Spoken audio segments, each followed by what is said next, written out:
Krett! Oh my god.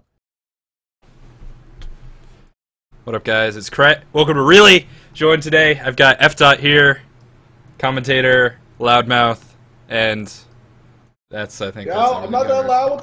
What are you talking about? Okay, alright. You're like my mom. My mom is one of those people where she gets on the phone and she starts yelling so you can hear regardless of whether or not she's talking on the phone. It's always so funny hearing people's not conversations, but voices. Like, everybody has a voice, right? Like, it's, like, this is me talking to you, and then, hello? Yes, this is he, right? Oh, yeah, no, I do the, hello, this is Krett. It's always it's a couple of notches up, right? Yeah, definitely. I try to do a little bit more of, like, a very friendly, secretary sort of voice when I'm picking up the phone. I don't know why. I don't even like phones. I hate phones. I hate talking on the phone. You hate technology. Wait, you hate phones too, because every time this guy calls me, it's either via Hangouts or Skype. And, like, we're talking on the phone. He's on his phone, I'm on my phone, and we're not actually using a phone. I don't even know what my minutes are for anymore. I mean, you know, I just hit Krett and it dials a Krett, so... Anyway, yeah, but you use a different one every time, so I don't even know what you're doing. I mean, honestly, who knows? But today, this week's episode, we're going to get into we're going to talk a little bit about the qualifiers. We're in the middle of week 1 and 2, so we'll talk a little bit about the qualifiers for Smite that happened last week, are going to happen this week.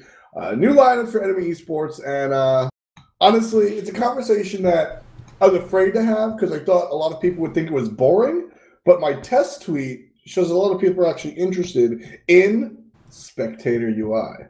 I actually do think it's a pretty interesting topic, and I can't wait to get into it because there's a lot of stuff to think about. So I think we'll try and break it down, see what... I want to create a framework for discussion, right? Like, I want to have a discussion in a way that's meaningful as opposed to, like... Right. You ever see those conversations where people just argue past each other and it's like, you're not going to accomplish anything because you're not actually having a discussion? That's what I want to avoid, and I think that happens with spectator UIs. I think it's a lot of, well, I think this is good, well, I think this is good, and it's like, guys, you're not disagreeing. Yeah, I've been to Reddit.com before, so I know yes. exactly what you're talking about. Yeah, it's a little bit like that.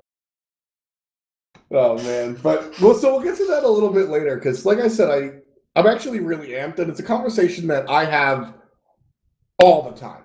At work, at home, with friends, just all the time. It's true. So, it's true. It's actually after cuddling, or during cuddling, F. likes to be like, so what's your thoughts on the minimap placement? And he's thought a lot about it if you check out his personal stream. If you check out his personal stream, he has thought a lot about it, because his minimap is, like, right here. Dude, I have my minimap in the middle of my screen. Thanks to Dare to Care. I have my teammates right under my feet, so... Actually, that's from me. Sorry. Well, I told Dare to do that. That's from MMO play in general. Actually, I told Zapman to do it, but Dare didn't, and Zap didn't, so hey! Of course Zap didn't. So qualifiers, week 1 qualifiers of... You cut out, buddy. Oh, fantastic. Basically, if y'all are new to the qualifying situation, week 1's in the books. Essentially, we've got relegations and expansion going on at the same time, so it's a little confusing. There's like the spring split had 6 slots. Summer split will have 8 slots for the SPL teams, and in addition to that, seeds 5 and 6 have to defend. So there's relegations, which is SPL versus Challenger, and a Challenger might be able to steal that slot. And then there's expansion, which is straight Challenger versus Challenger, where they can get one of the new spots. And that creates a really weird situation. We covered it on last week's show, but honestly, if it wasn't, like, such a big deal to go from 6 slots to 8 slots, I would say it's a bad idea to relegate and expand at the same time. But we're going from 6 slots to 8 slots. Like, I am completely down. It does create some weird situations, but whatever. It's worth it, right? Because generally what you want to say is you want to be like, okay... Or ideally, if we had, like, all the time in the world, like, between seasons, you'd be like, okay, well, you do the relegations, and then you do an expansion. So, like, you'd have Eager versus Enemy, right? And then, like, whoever loses would go into the expansion tournament and see if they could get back in through that. But don't have the time, some complex stuff going on there, so, like, this'll do. It's fine. That'll do, pig. That'll do. I mean, yeah, I mean, I really have no issue with it. A lot of people have talked about the format. I mean, I guess we could talk a little bit. You gotta. I think that's going to be the meat. I think the format's probably going to be the meat and potatoes of the conversation. Okay. So, why don't we talk about the three matches that we saw that aren't going to spark that conversation? So, COG versus Resist. I mean, I think 2 matches actually. I'm gonna argue there are 2 matches that don't spark the conversation. Ah, yes, we'll talk North America. So, COG versus Resist. I mean, there was just no surprise for me there. Yeah. Well, actually there was. I think Resist lasted longer than I was expecting them to. I think they played some good games. They can be proud, and they looked like a team that could do very well in the Challenger Cup next week. They're also, like, they're the perfect definition of a Challenger team. They're players that are, like, need to grow and then could be in the SPL. Like, it's awesome. I'm really happy for them. Very similar to Noble Esports in my mind, right? Like, the Challenger Cup is perfect for them. I'm very excited. I kind of feel like their thirst last year, which isn't as much of an insult as we've kind of like come to jokingly use it. I feel like Thirst was a team that didn't succeed in the SPL because of just a variety of reasons, really. Right. They won their first game, and there was a bunch of people ahead of them. But I think if Thirst, that lineup, Non-Tundro, Chacho, Wolfie, the whole line, and the 2 people that frankly didn't exist. I think if that lineup was in the Challenger I don't know Jaco existed. Sure, Jaco did. Solo just never did. You had like Fusion and whatever. I think if that team existed in the Challenger Cup, they'd be able to grow the team, grow with other shit, and sort of like become a different team. And then Relegations, I think they might have gotten their way in, and whatever. Coulda, shoulda, woulda. I think this for Resist is better for them to stay in the Challenger Cup. They're in the Challenger Cup now against teams like Eager and Legion, and those teams are going to graduate up, and they'll be sort of the top of not the top of the class, but one of the top of the class, and they'll be able to fight and sort of learn how. Well, the point is that they're a part of the class. They can they can learn, they can grow, which is actually what the Challenger Cup is for, and you can then create like a really cool scene. And I'm just excited. It creates. Like, not having Legion and Eager in finals every week creates more room for the other teams to grow and play more games, and it's really awesome. Right. And then the other North American match, which was out of the Challenger Cup, which was Legion versus Return. Honestly, kind of what you would expect as well. Like, Return plowed their way through a game and won that one, but in the end, Legion was the stronger team. I think Pernicus finally found his team. Like, I'm not saying that this 5 is going to last. What I'm saying is that Pernicus is a name that's been around Smite for a long time. I know we have a lot of new Smite fans in the audience. So basically, DJ Pernicus was Eonic's original lane partner. Wow. Yeah, on a team with Takati. Well, that's got to blow up any time. Like, that's a recipe. Right, but so essentially, Pernicus is he's like maybe a year younger than me, so he's a little older than the 16. Oh, he's like 32. Yeah, something like that. But he's like a gym bro from a Counter-Strike background. Not exactly a soft around the edges type dude. None of this is negative, by the way. It's just objective observation. Homie comes from shooters, just like Scott Condi, where like people are. In MOBAs are very, no BM, be nice, etc. And that's not the attitude in shooters. And shooters have Keemstar. I love drama. So Pernicus has always had this like sort of rough around the edges approach, which a lot of people don't like, but I've always enjoyed. And with that said, he's extremely mechanically gifted and a good leader when he doesn't get under his teammates' skin.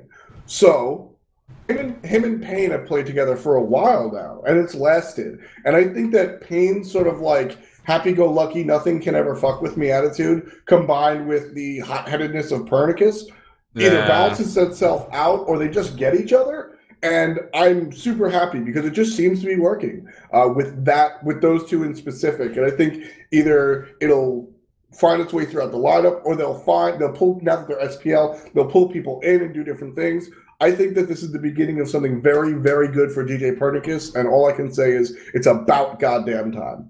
I also think, like, Payne and Pern have create a really good situation for Aduro to grow as a player and really, like, become a fully formed mid laner, and he's close. Like, he is damn close to being, like, a standard SPL mid laner. I think he just needs, like, a little bit more. I think he's finally escaped the shadow of being a Dignitas sub. For sure. Yes, totally. I think he is out of the shadow and now just needs, like, a little bit more growth to just, like... So when you say Aduro, you could be like, here's what Aduro does and other mid laners don't do. I don't think we can really do that yet. No. I mean, probably the players on the team can't answer that question, but as an observer, I can't. So maybe just, like, a little bit more. But I think that three-man combination is also really good for... a really good place for the potential solo and hunter players to grow. Now, whether or not Panicott and Well-Played stay on the team in the long run, like, I don't know. But they could grow on the team. New players could come in. They could grow on the team. Like, it could be really good as long as it is the right cumulative environment. As long as, like, everyone put together continues to work out. And, you know, who knows, right?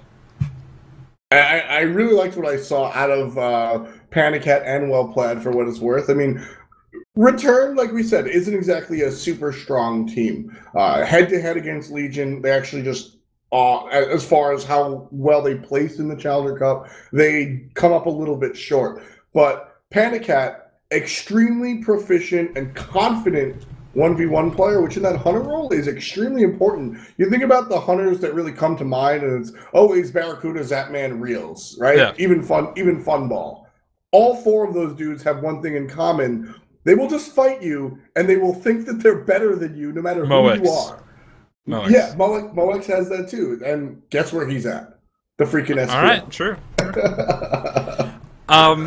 So let's jump over to Europe, and I want to talk about Moex first. I think that's it has some interesting points. It's got a lot to talk about, and it's also got a bit of an argument there, right? There's some depth. So really good games, 5-game series. It was the game that like everyone thought was going to go to 5 games. Maybe not the way they expected, because it was like Spicy Waffles win 2, Night's Watch win 3. Like generally, you don't see a best of 5 go in that order. Yeah. But, like, Night's Watch is just a team that really looked like they deserve to be in the SPL. They're players that we know, aside from maybe Wolf of Elo Street, and even then, he's actually been around for a long time through ranked, and, like, man, he's just sort of... he reminds me of a little bit of Unique from formerly of the Chunks, where it's like, they're a player that's been in ranked for long enough that it's like, eventually they're going to come to the competitive scene, and let's see how they do. And then he did, and now he's in the SPL. Let's see how he does, you know? I feel Bronx Bombers. Perfect example. Sure. Even though I would argue that Unique's the better example because he was just in ranked for longer, whereas Bronx was just sort of like a rising star. Like it was like a linear progression of stuff he did. He came into ranked and he just sort of kept going, and then SPL, and then he did, you know. So and then he combat blinked Freya on the Geb. Yeah, exactly. I love that play. I'm sorry. That's like one of my favorite plays. Like blinking in the waiver. Oh yeah, okay, sorry. But so right, Night's Watch looked great. No surprise there. We all know I'm super unbiased, but NQ has been one of my favorite players. Yeah. I'm separating person from player. I love the dude. He's a great dude. He's one of my favorite people too. But just play style wise, the way he plays, I thought he was the best solo laner when Game Hunter and Azalea were in the conversation. The conversation was Game Hunter or Azalea, and I was like, why not NQ? I thought he was the best. He left for school. I'm super happy he's back. Yeah, I'm really glad to see NQ back as well. Great player, deserves to be in the SPL. But Spicy Waffles is another really good team. Like, they sort of deserve to be there too. If I had to bet, I would have bet on the Night's Watch, even though it just sort of looked like player math to me, right? Like, Night's Watch has more people I recognize, whereas, like, Spicy Waffles have, like, Flurry Q. And, like, I know who he is. He's been around for a while, but it's just sort of the player math in my mind went in favor of the Night's Watch a little bit more. Yeah. That said, I think the start of the discussion is Spicy Waffles played like they deserve to be in the SPL. Flat out. I agree. And because of the system, only one of those two teams that both looked like they deserve to be in the SPL could be there. And that does sort of suck, right? That's the potential issue with the relegation system. And sure. I mean, as long it's fine. Knows. It's fine as long as there are 5 teams that deserve to be in the SPL, right? You look at the winners, they're all yeah, they earned their spot. They really look good. I can't wait to see what they can do in the regular season, right? Then it's fine, because then it's well, your team definitely deserves to be in the SPL, but your regular season could have gone better, gotten you a better matchup that you could, have done better with. But, if you come into a situation where one team doesn't look so good and they have a lot of trouble and they win through a fluke and the guy in the talk show has a controversial opinion about them and your team looks a lot better, then it causes some problems. And I'm talking about Dignitas because I'm just going to say they look like shit, man. No, Dignitas does not look good. Yeah. I think that, and I mean, so the Poppies is, I'm sure chat's going to push buttons and make us talk about it, which I'm totally down for. Yeah. I think that the Poppies looked better than they were in actuality, and I think that the team would agree with me. I think if Poppies was a more, obviously if there wasn't that disconnect, but also if the Poppies was a more experienced team, they could have capitalized a shit ton harder. Oh, of course. 100%.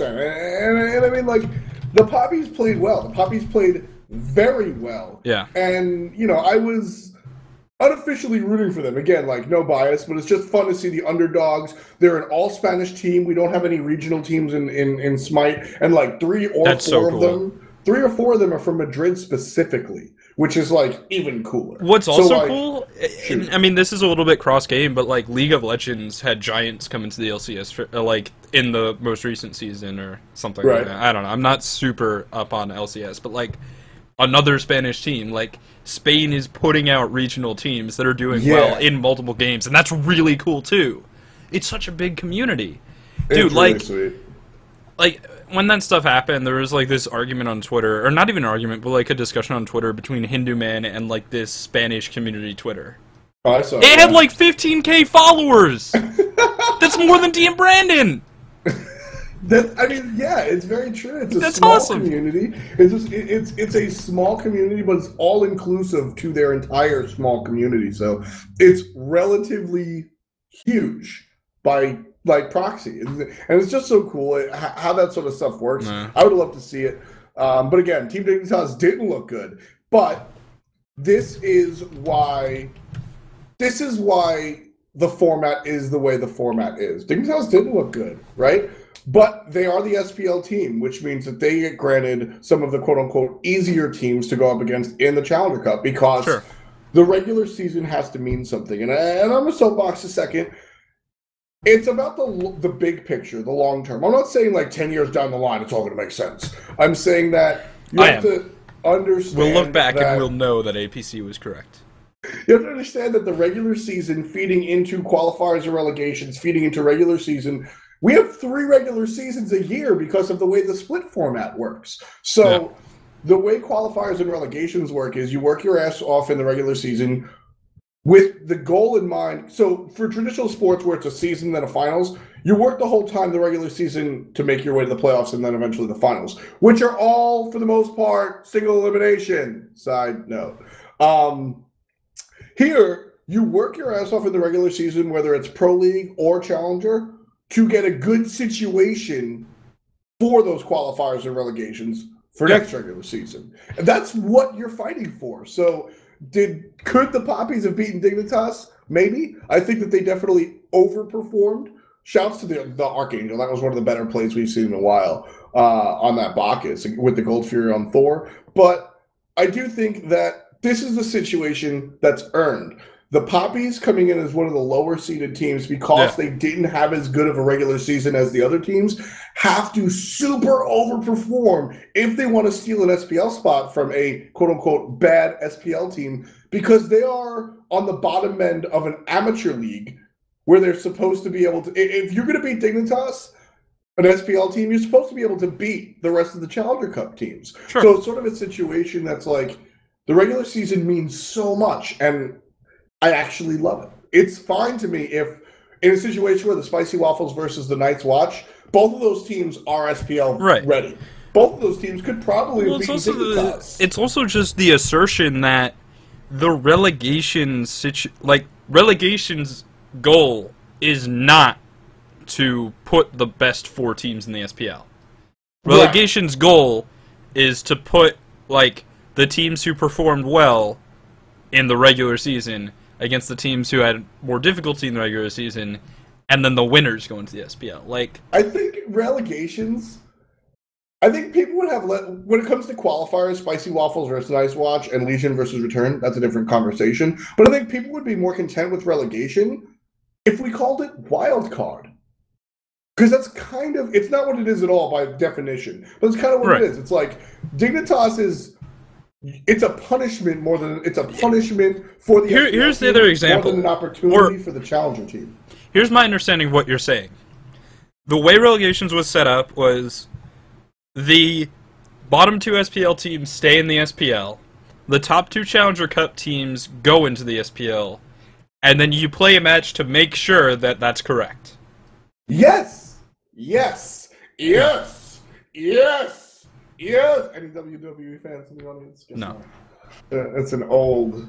The beard? Never mind. But anyway, no, 100%. That's exactly what it is. And, like, it's a story where there could be an upset, but probably not. Sure. And that's there shouldn't be an upset. Like, it's the point where you look at these brackets, you're like, yeah, this shouldn't be an upset. Unless, like, for some reason the Challenger Cup is super close, like NA Season 1 was, where, like, everyone had 300 points. Yeah.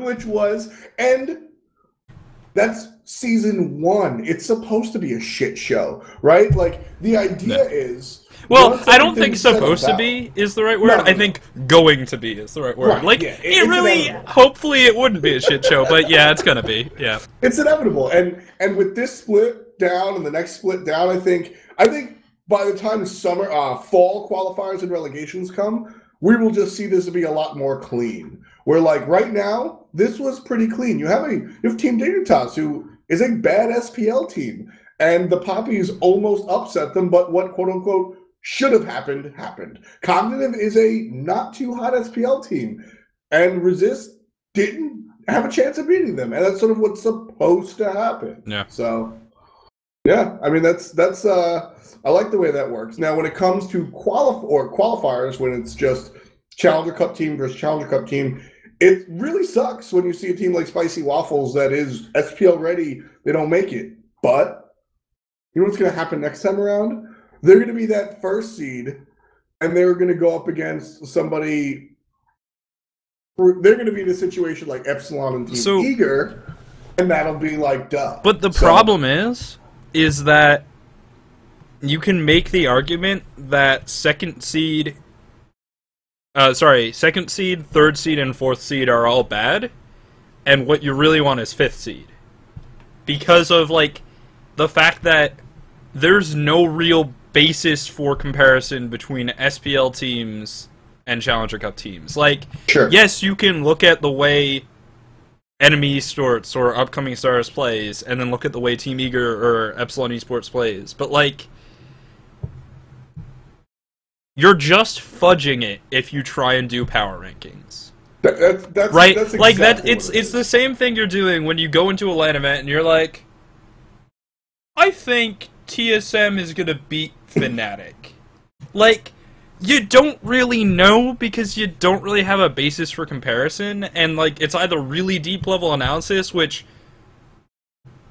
kind of becomes subjective, I want to say. Right? Like, it's, like, so complex that it's, like, only I can understand my thinking, and only you can understand your thinking, and it just becomes really hard to talk about. Like, I just don't think there's a good way to do it via power rankings, but every so often there's going to be, like, this sort of situation where a team in the SPL is granted a seed because they're in the SPL, but you could argue that they're not performing at the level to deserve that seed. Now, that also has to do with the fact that losing in the SPL, and this goes back to Season 1, Losing Sure. in the SPL is a destructive process. Oh, yeah. Winning in the Challenger Cup is a growing process. And my argument is literally Agilitas now Titan versus Team Coast. Yeah. Yeah. Very, very good point. Team Coast, for those that don't remember, they were not good. They started off fine. Like, they were okay Team at the Dignitas. beginning. Honestly, they were Team Dignitas Okay. with maybe a slight attitude problem. Yeah. Right? And so they finished their season with like a couple of wins and a bunch of losses, and everybody looked down on them. And then you just had Titan, who Agilitas, Aquila at the time, just like, damn, son, where'd you find this? They won 8 weeks in a row. Holy shit.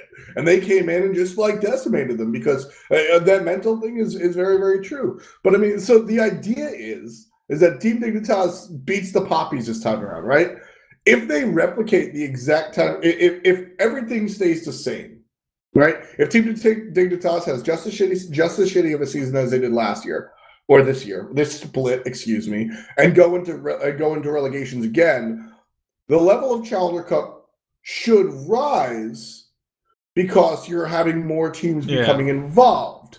So that scene that the Poppies are in will just get stronger. The Challenger Cup is always growing. Situation. That's because the thing is, your relegations by definition compares the bottom of the Pro League with the top of the Challenger League, and the top of the Challenger League is also by definition getting higher. Like, unless we have some situation, potentially an expansion, where like the top 2 or 3 Challenger Cup teams like graduate, and none of the Challenger Cup teams are scrim partners with an SPL team, and there's no like basis for growth. That could happen, right? But like, Challenger Cup's probably getting better, and the bottom of the SPL isn't guaranteed to at all. Right, and I mean, just flat objective observation, Krett. Sure, all right, you're biased. Is the Challenger Cup team better now than it was last time around? The scene? Yeah, just the amount of teams that are competitive. Yeah, the amount of teams that are competitive is absolutely better. Just look at Europe. Yeah, look at Europe. I mean, like, I ran the Challenger Cup scene with Krett last year. That was like our job. We did it, and I'm going to preface this. I love Smite. Dude, sometimes those broadcasts were ass. Yeah. They really were bad. And we started to start in the round of 16, and they were still bad. Now, if you catch a Challenger Cup broadcast at the round of 16, you're not going to see Fnatic versus TSM, but you're going to see a good game of Smite. And that's exactly what the Challenger Cup scene should be. And as Smite continues to grow, it's only going to get better and go in that direction. All right.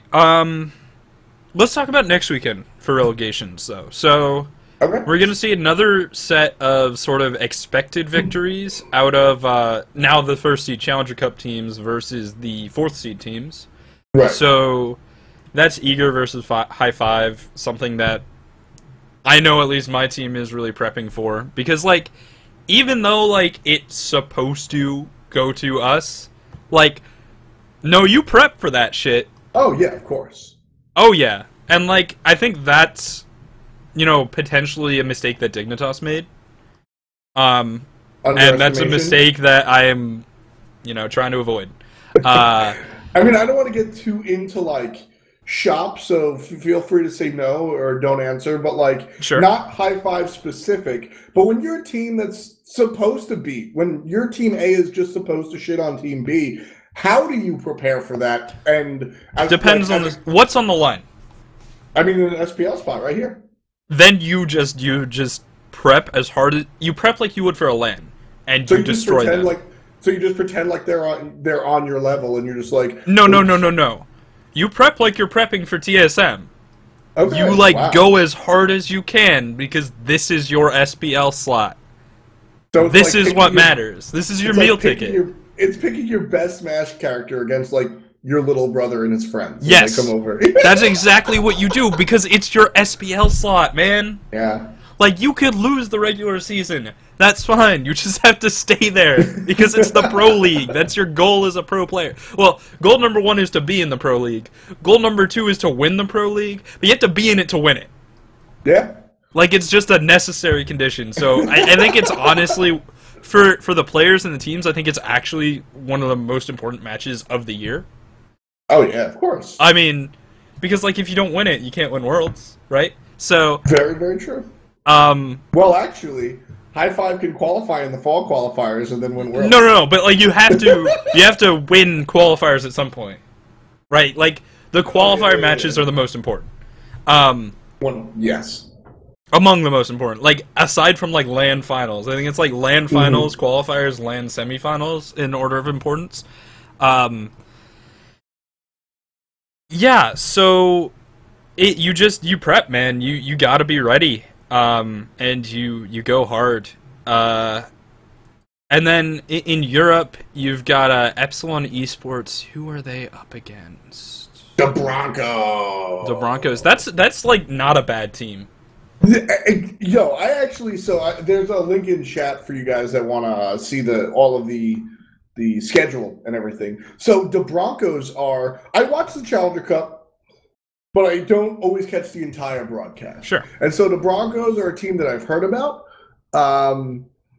and not a team that I really knew well. So Thursday, I think it was, I sat down and I watched 3 games from the Broncos, and they reminded me so much of Rambozo's last year, where they're an SPL light team. They do the things that SPL teams do.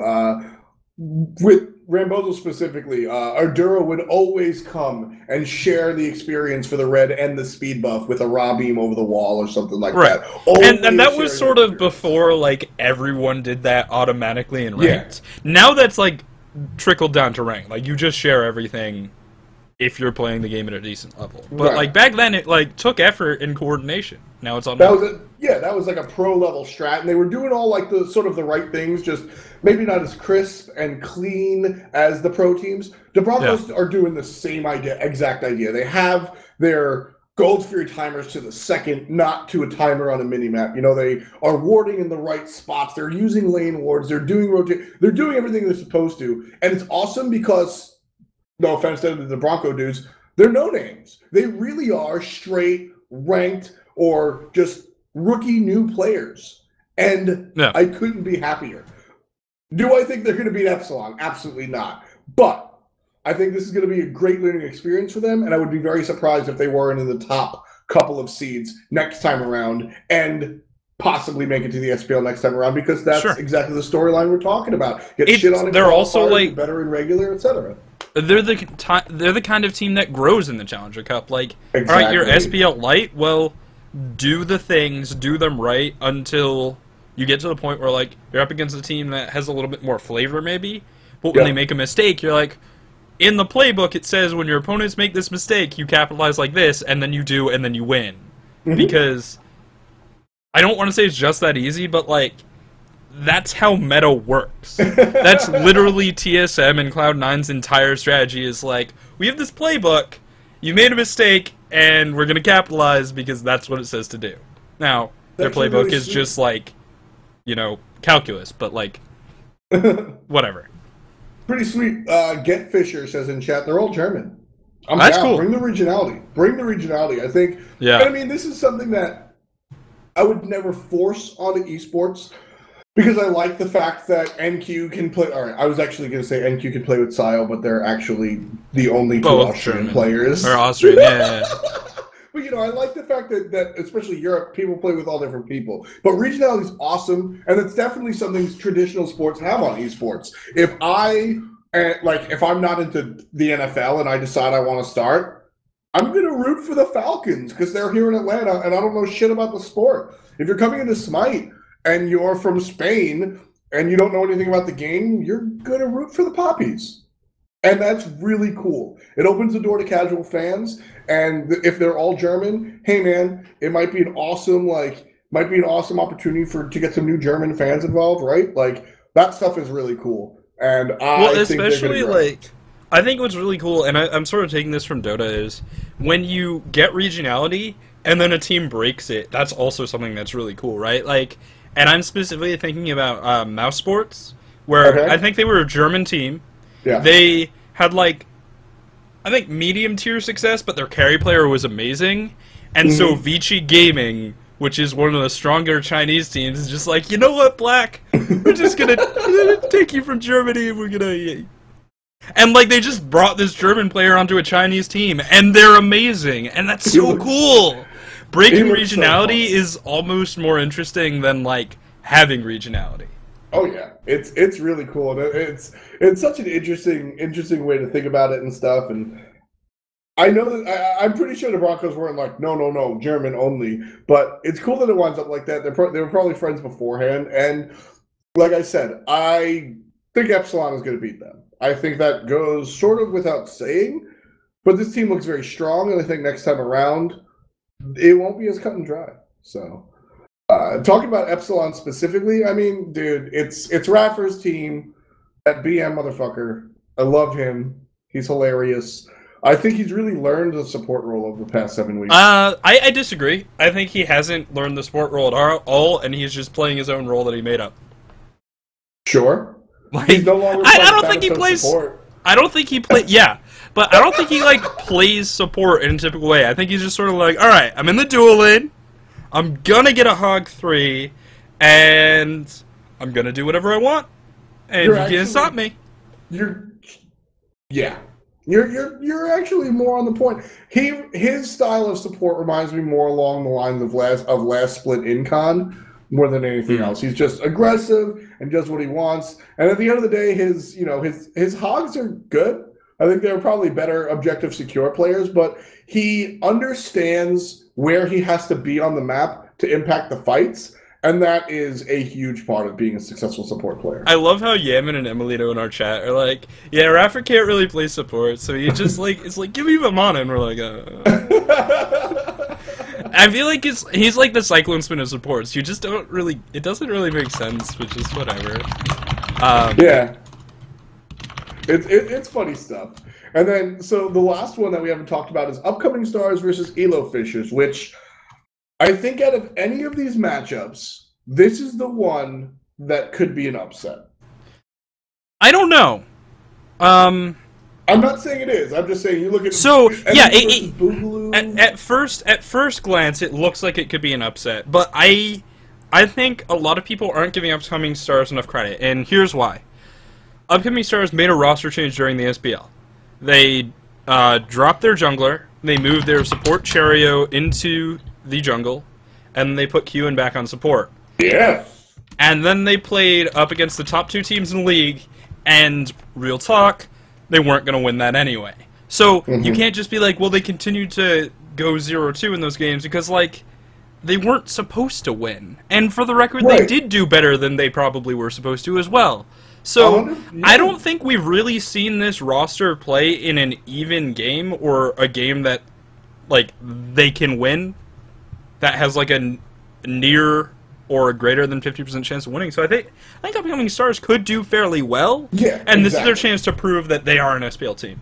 Right, and I'm actually, the reason I said that it is probably different than what it seems on the surface, and for what it's worth, full disclosure, the Flare Boot, coach of Upcoming Stars, actually did tweet like, hey man, after our roster change, we went up against some of the harder teams, and that is a note that I personally made the second you guys lost those matches.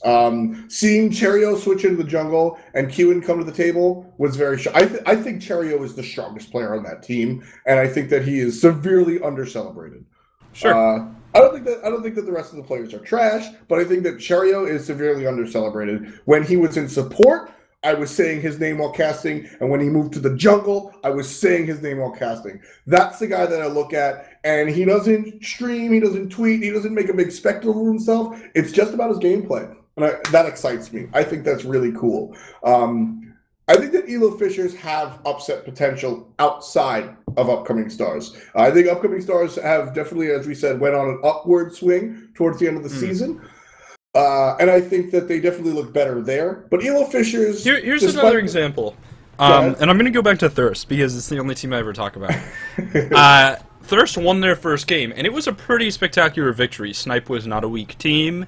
Thirst got 0-3 first blooded. They died 3 times before the game started, and all of those kills went to Incon, and they won that game. Their next 3 games were up against Cognitive Gaming in one of the 2 teams, and they didn't win. And then their roster changed. So, like, what do you know about the original Thirst roster? Nothing. Because they won 1 game that was winnable, and 3 games they lost, but they probably weren't going to win those, so, like, who knows? Yeah, I mean, it's like you can, just because you lose a swim race to Michael Phelps doesn't mean you're a shitty swimmer, and I think that's the situation that Upcoming Stars had at the end of the season, that Thirst had at the beginning of the season, etc. So, I think this Upcoming Stars team is good, and I expect them to hold on to their SPL seed. With that said, despite the fact that Elo Fishers is known more for drama than their actual play style or play skill, I think most of the time, I think that they have an opportunity here. The word is banter? Sure. I think they have an opportunity here to really do it. And I think it's independent of Upcoming Stars' skill, lack thereof, or otherwise. I think that Elo Fishers has players, like Get Fisher specifically, that they're very good. And when the stars align, this team can win, and they will win. Now, will they win against Upcoming Stars is a different story. I don't think it's... Basically, what I'm saying is I don't think it's a hard no. As questionable as Enemy Esports is, I don't think Boogaloo's beating them. Period. I don't think Team Return was going to beat Legion. I didn't, I think those are straight out. The last ones, Eager and Epsilon, are obviously going to win. I think Upcoming Elo Fishers is very close. All right. Let's talk about Enemy, because Enemy's made some changes. Yes, they have. And they're essentially completely different from the team that was at this... Well, actually, no, they're not really completely different from the team they were at the start of the season, which is what makes the changes so good. So you still got Bronx Bombers. Solid player. In the mid, Jerby. He's been around literally forever. You all know him. Have you seen Daredevil? No. Everybody's watching Daredevil, the show on Netflix. I've seen Daredevil. I finished it, yeah. It's good. Okay. Foggy. That's Jeremy. Dude, he looks like Jeremy. He looks like Jeremy. It's Jeremy. I can see it. All right. It's Jerby Nelson. I think they're running... Is it Unique in the jungle? No. Is it? No. No. We actually just posted an article. Enemy Esports. They just acquired Matty Pocket. I'll put that in the the chat. So basically, it's Bronx Bombers in the Hunter role. Matty Pocket filling out that dual lane in the Guardian role. Sam Thomas, the football player, Soulshiner in the jungle. Oh right, Soulshiner's back. Yeah. And Awesome's in the Max in solo lane. That team's actually like strong. Dude, Soulshiner's back. Awesome to the Max is back. Matty Pocket's the fucking support. Like, this is not Enemy Esports, dude. I mean, dude, it's like Nemesis Esports. Like, they've leveled up from like enemy to Nemesis. They're good to go. This roster sounds really strong. I think Boogaloo could have some serious difficulty with them, especially because I don't think Boogaloo has Nick anymore. So, like, Nick was like one of like the players on their roster that your more like casual esports viewer would recognize, right? I guess. Yeah. So sorry, it's VDM, or sorry, it's Unique jungling for Boogaloo. So like, if they win, I think it's on Unique. Like, he could just Hulk out, but yeah, I don't know, man. Yeah, I mean, Uknik that's the guy. Everybody's got to look at Uknik for that team. But I mean, I don't think Jerby is the strongest player. With that said, I don't think it matters. I think that this team has enough talent that Jerby can be a role player. Like, Brandon always brings up the stat that, or I don't know if it's Brandon or a different analyst. Somebody always brings up the stat that, like, dude, he can go. There was a time where he went 8-0 and like couldn't carry the game, right? some players just don't do that. Not every player is supposed to be a hyper carry. Right. And I think that whereas there was a stat in Season 1 where if Lasses got 7 kills, he won. Right. And, like, I don't think that is as negative as it sounds. I don't think I'm taking a shit on Jerby by calling him a player that's not a hyper carry. I think that's totally fine. Now, the mid lane is supposed to be a spot where you do that. But guess who's going to Brazil? Kiki So Cheeky, the support mid laner. Yeah, it's true, yeah. And he takes it to a next level. Like, he's not even role-playing. Kiki is just straight-up support. Like, dude, he played Athena. Dude, like, I scrim against him, I still don't understand how he does it. Like, his playstyle is so unique. So, I think, honestly, a little bit off topic, mid is probably the least, like, fleshed-out role in Smite, right? Like, for the meta, in Hunters, you have Zapman and Barracuda, and I'm just going to talk about NA here. You've got Zapman and Barracuda. In the support role, you've got Jeff, you've got Aurora. Like, you've got players that will tell you what to do and, like, think of new things. You've got Incon. In the jungle, you have Aninster and Gars. And Dare. In the soul lane, you have Divios. And that's all you need. But Cyclone's there, too, to help out. And in the mid laner... In the mid lane, who do you have? Because I don't think Boosh is really, like, meta-defining. I think like Lobster? you wanna stay. Well, I'm only talking about NA here. Like I'm straight up only talking about NA. I wanna say Stealth, but I feel like his play is too much Aninster. Stealth is which is not a crack at him. Like he's fantastic, but like there's too much Aninster in his mid lane. And I don't think Jerby is anywhere near the level of talent that MLC Stealth is at. But I think that's really what I'm talking about. Is MLC Stealth is a role player on his team, and that's what he needs to do for that team to succeed. He might go 10-1 a game, but that's not his job. That's Barracuda's job, right? Like, I guess that's Barracuda's job and Andy's job. He sets things up. He does what he's supposed to. He farms the lane. He kills people. He makes good rotations. He assists the team fight. He's not the guy that's going to win the game for you. And so, like, Jerby really needs to internalize that. I don't know if he's trying to be a hyper carry or not. But I think that if Jerby really embraces his role player status on this team, Matty Pocket, Soul Shiner, and Awesome to the Max can do the real heavy Soul Shiner is a player that, like, when you just look at him play, you see potential to be such a star player, and it's so cool to watch.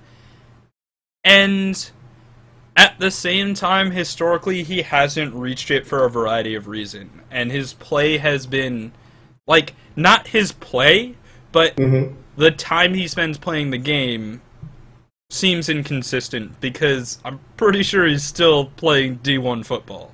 Yeah, I mean, I'm not sure if he is. Which is a good reason. I need to catch up with him, but he played for Memphis, which is a Division 1. Yeah. Like, they're a football team on fucking TV.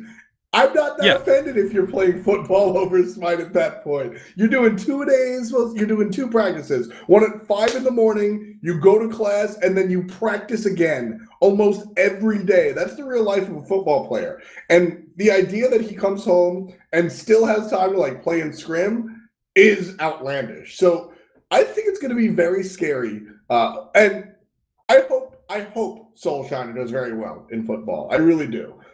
But if he doesn't, it'll be very scary for when he finally gets to sit down and devote 100% time to esports, because I think he will quickly ascend to be one of the better players. And I think that it's going to be scary for other people. So I think this enemy esports team, I don't think they're going to have problems with Boogaloo. And I think next split is going to be a different story as long as everybody really internalizes their role on the team. I wanna give a shout out to chat for really saying what I wanted to say about Stealth. More Sharks asks, wasn't C9 playing 4 Protect 1 for Stealth? Meerkat responds, no, they were playing Watch Aninster, get everyone ahead and carry.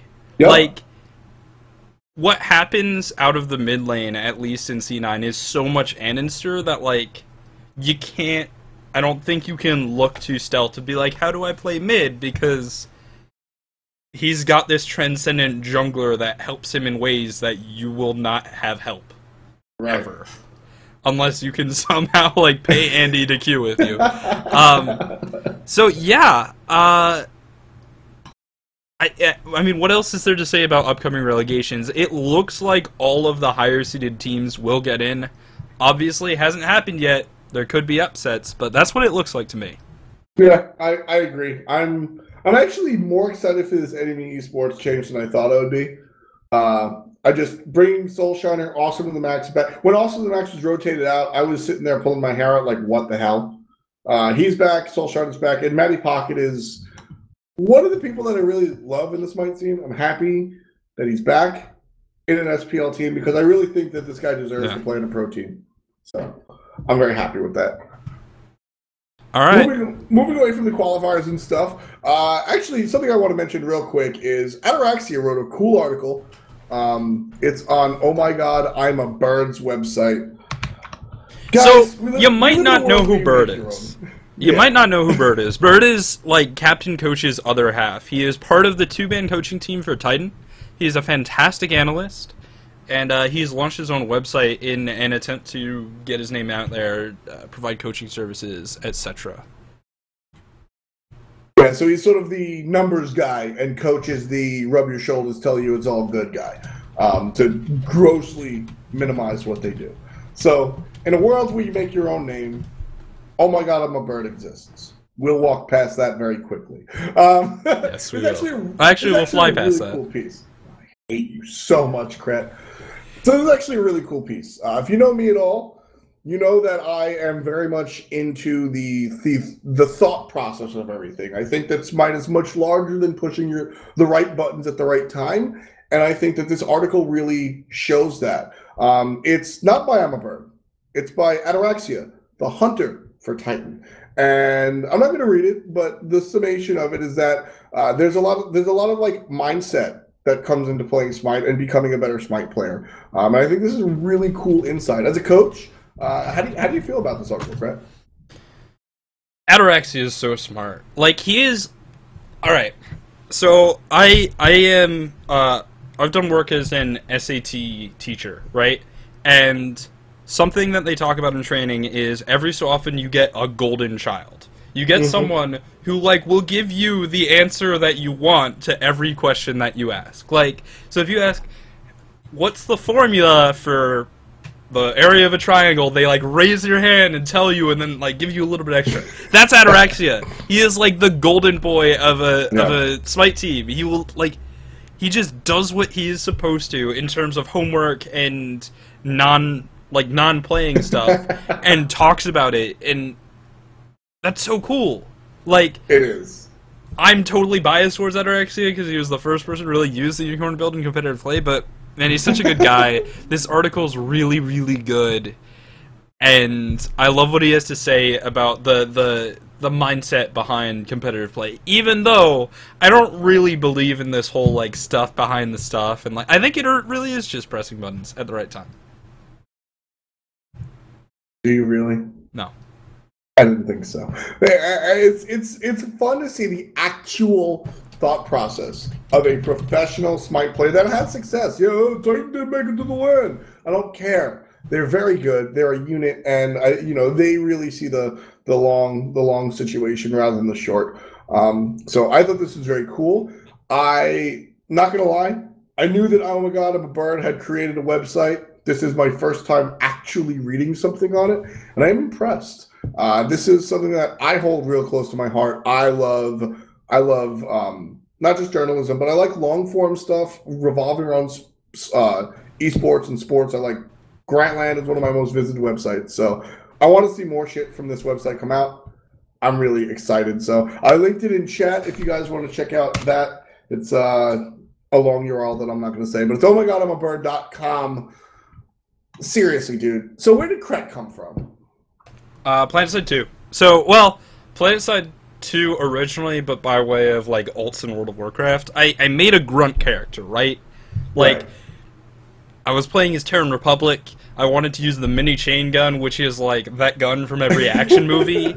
And so I made a grunt character, and I called him Creedon, but I spelled it wrong, like, with a K and stuff, right? And then, like, I played WoW, and I made a bunch of alts, and eventually, like, one of them was named Krett, and then I added an extra T, and there you go. And the only reason that I'm actually Krett in Smite is because this is my second account. My first account was Kretuhtuh, like the whole word written out, but back then, when you bought the God Pack, you didn't get any of your, like, favor back. So, Right. I made a new account to buy the God Pack, and then I kept playing it, and now I'm a professional coach.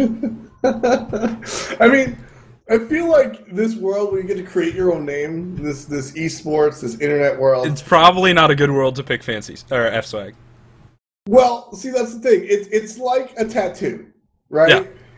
You have a cool name with a cool backstory, right? Sweet. I have this bird on my arm because me and my little brother would go bird watching every day, and he passed away, right? Like that's what that is, right? Sure. And then you've got F. which I like to be coy about the backstory, but I think it's cool sounding. It's just F. right? Yeah. Like, it's like a sleeve of like a cool design, right? What's it about? Tribal.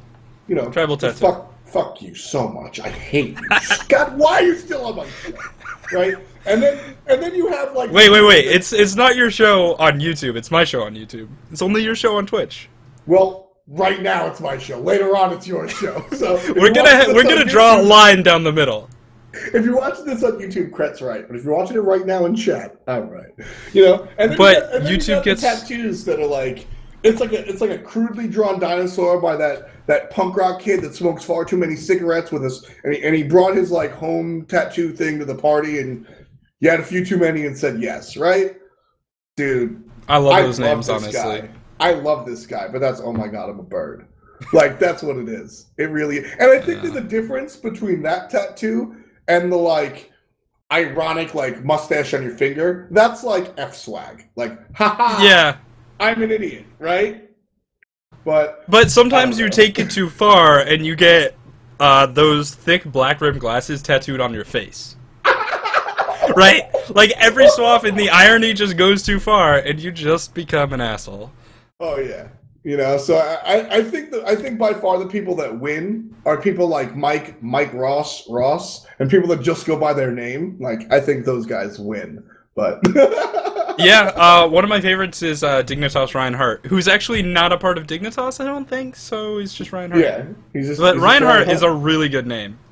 It's really funny. I have a friend named Reinhardt, and so Reinhardt, the fighting game player, is a black dude with an English accent, and Reinhardt, my best friend, is a fat white dude that makes video games for a living. Yeah. And yeah. So, whew. All right. It's funny. Let's switch gears. Hard switch gears. I'm sorry. Oh my god, I'm a bird. We're just shifting from second into fourth right here. I will always make fun of your name, but here's a conversation. Wolf of Elo Street is like, oh my god, I'm a bird's name, but it's like in the same vein, but it's good. I love that name, right? Like it's long, and it's a reference to something, but like it's funny. It's a good reference. It's not bad. Like the Wolf of Wall Street for Elo, because you all know the guy like that. That's just like, I can't stop getting Elo, man. Shouts to Allied for the Versace hosts. Appreciate it. And it comes at a perfect time because we're about to shift gears into our conversation about UI and spectator UI. And yeah, let's do it. It's something that seems so blasé and so who cares, but at the end of the day, it's literally what you're watching. Yes, it is. And so we've got a bunch of examples. Let's start with Smite. So you all know this UI. This is from Legion versus Return back on Sunday. And so let's break it down, right? We've got the mini-map. We've got the Gold Fury and Fire Giant stuff. You've got like the sort of score bar at the top. You've got your side panels for like gods and health and stuff, and then you've got your like team fight or your god info with builds and gold and stuff. And then you've got like your breakdown of like the individual god in the lower left. That was a mouthful because there's a lot of shit in this UI. It's an eyeful. It's really good for a spectator. I do not think it is really good for a member of the audience. Which is awesome. Spectator and broadcast UI are not always the same, and that's something that Heroes of the Storm had to learn. What's it called? Heroes of the Storm have a spectator UI that is, it is what it is. Do we have an? I don't know if we have. Yeah, I can bring it up, man. Here we go. Heroes of the Storm. So this UI, it has some moving parts, but the basics. Wait, is this the one that was on ESPN? Yes, it is. It has the moving parts. Talking about. That's the one you're not talking about? Well, basically what I'm trying to say is that Heroes of the Storm has a UI right.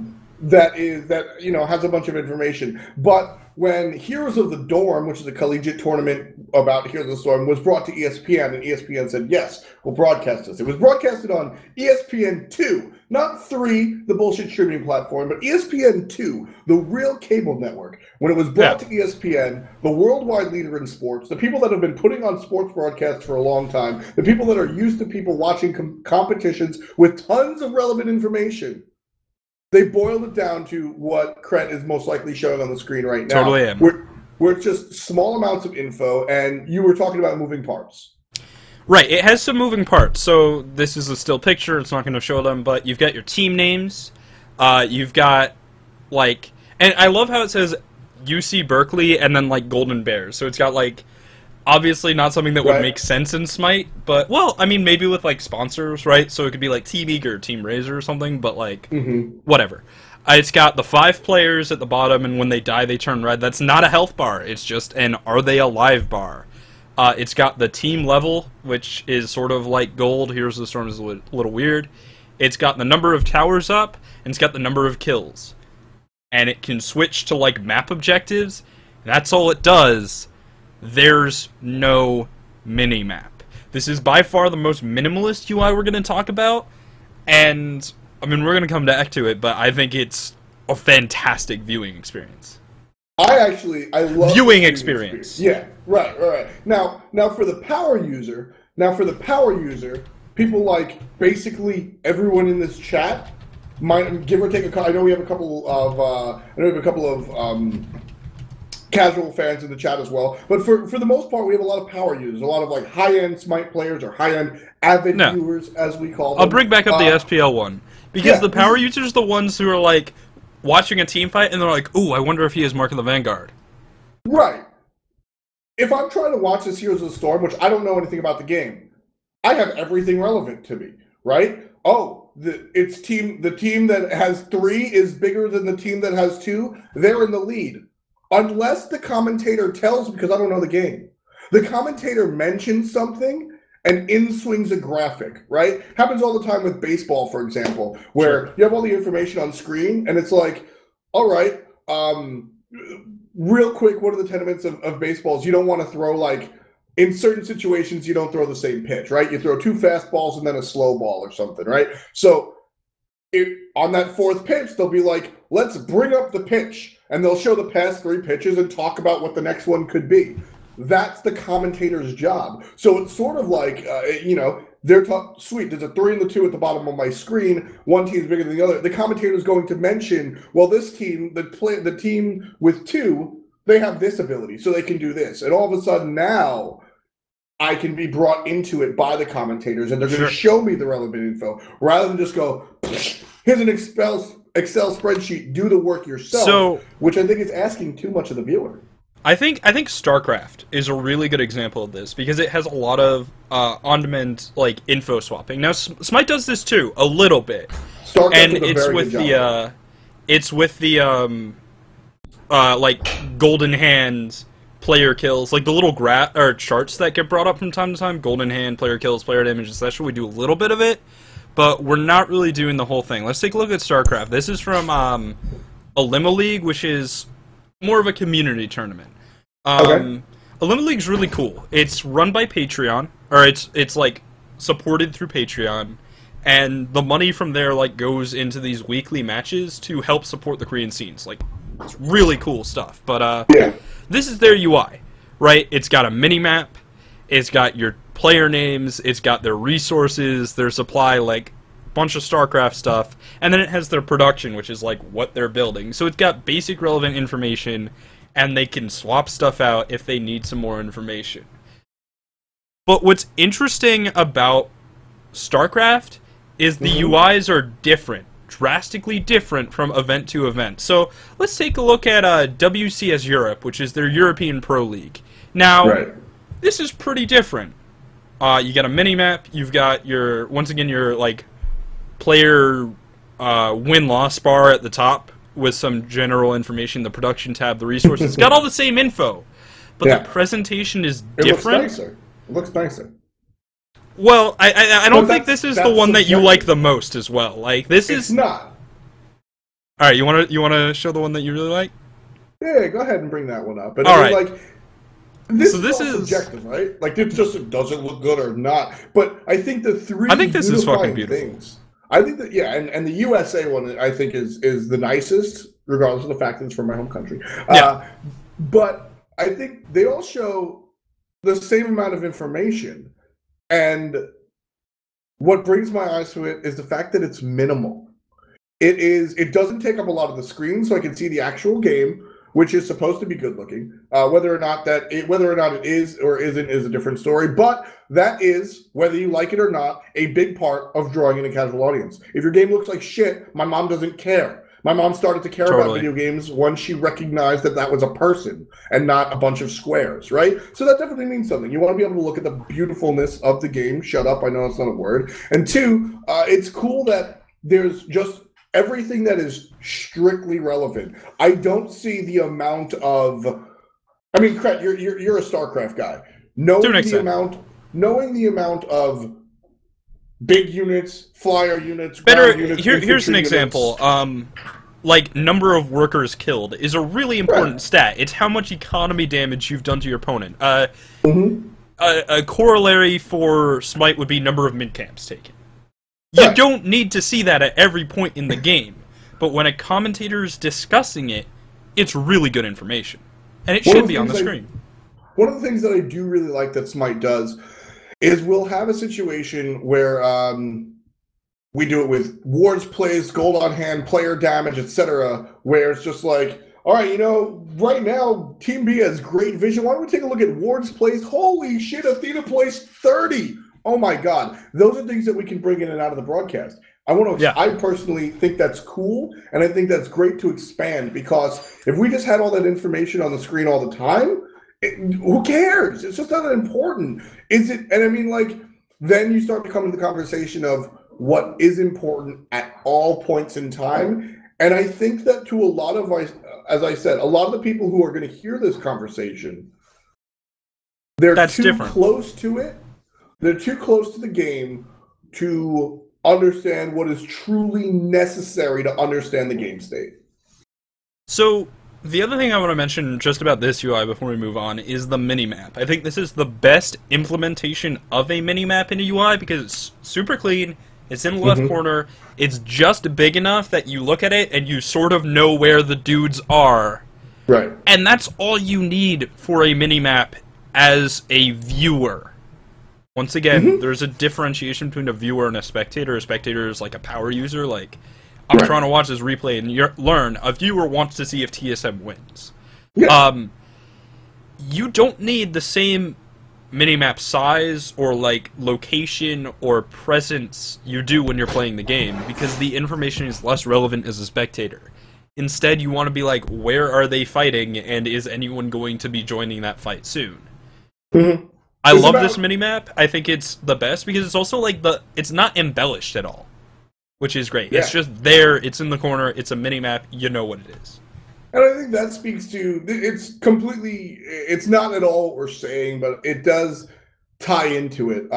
Smatter actually, we asked on Twitter, and Juice Smatter responded, and he said, there's a lot of like over design that goes into that has gone into the Smite sort of scoreboard. If you take a look at the USA StarCraft one that Krett has or still has up, I'm not sure. Got it. It's very clean. It's just like straight lines and everything, and that makes what is already a minimal approach look even more minimal. It's just clean. The numbers are right there. You don't really have to try to understand what's in front of you. So that's pretty sweet. And that definitely adds to it with the mini-map. So there's that. But I mean, boiling it down to it, going back to the Heroes of the Storm example, I think Heroes of the Storm, I do like a mini-map, especially in a MOBA. I think it's important.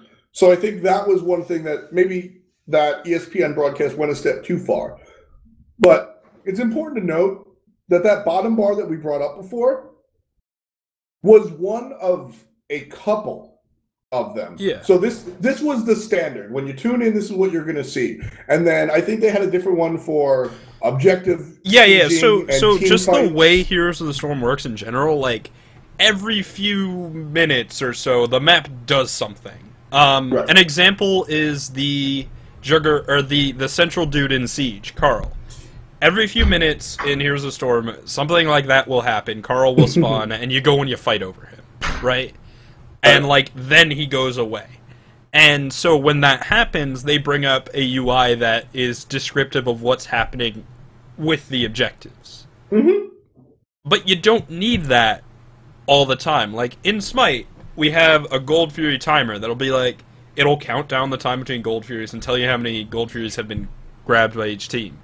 Mm-hmm. You don't really need that in a viewing experience between Gold Furies. It's just not important for the story that the match is trying to tell you. And right, like... Once again, this is sort of like the culmination of this discussion, but I'm going to argue that the minimap isn't either. We'll agree to disagree there, but I'm going to piggyback off of your Gold Fury. I mean, so... That's exactly where it's the commentator and production's job to tell the story to the person at home. Yeah. Don't have any, like, let's pretend we don't have anything of the Gold Fury. Teams are obviously you can tell as an avid viewer, as a commentator, as a production staff, as a player, you know when teams are thinking about going for gold. Yeah. And so that's when you start the conversation. Well, Team A is definitely trying to cement themselves. They're looking at the support. They're looking for that Gold Fury. Production brings up the Gold Fury stats. Well, Team A has gotten 2 Gold Furies thus far. Team B has defended 1. They actually got a steal.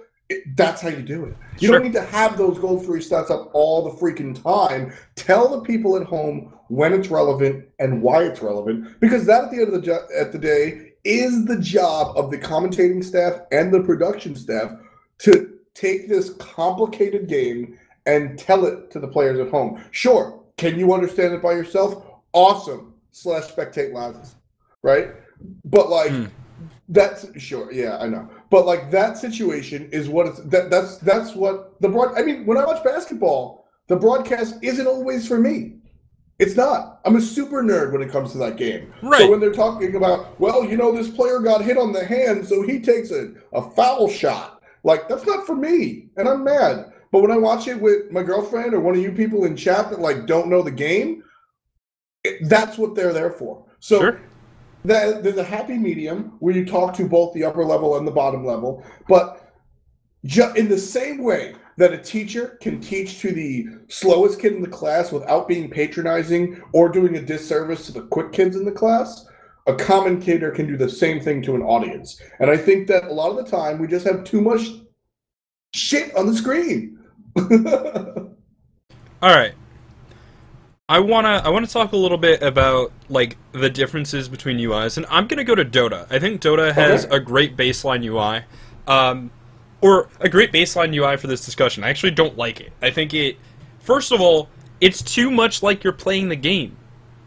It's way too similar to the actual in-game UI, which I think is the in-game UI. Yeah, it pretty much is. Like, it's just, like, a hacked in-game UI, which I think takes away from the spectator experience. But I think it does a lot with sort of, like, graphs and charts in the top left for that on-demand statistics, which is... similar to what Smite does. I think it was a big inspiration for the steps that Smite has took in their spectator UI for, like, on-demand graphs and charts, which is super cool. And something that should be in your spectator UI, and at times... should be in your broadcast. Right. That said, I think like the gaminess of the UI really takes away from it. I completely agree. I mean, and that will also turn prospective casual new viewers off. I mean, when ESPN was broadcast, when ESPN2 was broadcasting Heroes of the Storm, if you Twitter searched ESPN2 or Heroes of the Storm or any of that stuff, there was a lot of, what is this video game on my TV? Sure. But there was also a lot of, I don't know what this game is, but the commentators are dragging me in. Numbers are simple. I'm interested. And I mean, that's the idea, right? Like, at the end of the day, the idea is to get more people watching your game. And I'm not saying that everything has to be catered to the casual fan, but you can't just think about the upper tier, which is sort of what MOBAs do with having 10 people with 6 items each, plus equipment and actives and consumables and KDA all at the bottom. It's just too much. And you know what? You know what is actually the worst offender? Is the LCS. The LCS is really bad. So here's LCS NA, right? You've got the minimap, you got the player cams, and that's like the thing they do the best. That's awesome. But you've got like a player info pane with like creep score and items up all the time. You've got a sort of like individual character info pane and left that's up whenever they're tracking anyone, which is all the time. Yep. And then at the top, the sort of like team fight bar, man, it's just kind of a mess, right? Like, it's got team, whether or not they're winning or losing, kills, gold, towers, and then dragons. And if you don't know what dragons are and how they work in the game, that's like awful. It just doesn't like explain anything. And I mean, this is also, keep in mind, NALCS has some of the best commentating staff in all of esports. Oh yeah, they're fantastic. Like, they are consummate professionals that really know how to do their job. They really tell the story, and even with that incredible amount of talent, it can be hard to follow these games if you're not really in tune. So again, like, I'll keep coming back to it. I feel like it's just inefficient, is what I'm trying to say. Exactly. It's I'll keep coming back to it. If you put everything, I think the perfect example is just when you just put this much information in front of somebody, I don't know what's relevant and what's not, right? Obviously, my eyes, looking at the LCS and Smites, they're relatively similar. My eyes as a new viewer. And one thing that's fascinating is the difference between the LCS UI, which is North America, well, LCS NA, and the LPL, which is China. Right? So I'm just gonna flick it over. And first of all, the sidebars move up for China, which is really weird. And their top bar just changes and becomes more confusing. Like, dragons are now like a progress bar thing. Like, why are these even different? It's the same game. It's so weird to me. But I actually like the LPLs better. And that's subjective. Okay. I just think it's cleaner. Right? Sure. Yeah, I think probably because of like the less width on the top bar. Yep, would be my guess. Less width on the top bar and there's straight lines at the bottom. But I mean, like, going back to what I was saying, like, I'm looking, my eyes snap to the top because that's what the convention has taught me. Even if you're not a sports fan, your eyes go to the obvious scoreboard. So, you know, I see like 2-1. I think Blue's winning, you know. Okay, sweet. And then I look at the left and right. All right, these are obviously like the teams. All right, it's the 5-on-5 that can tell me who's alive or whatnot. They have icons next to them. I don't know how relevant those icons. Then I look at the bottom. There's just all this shit, right? Yeah. Go away.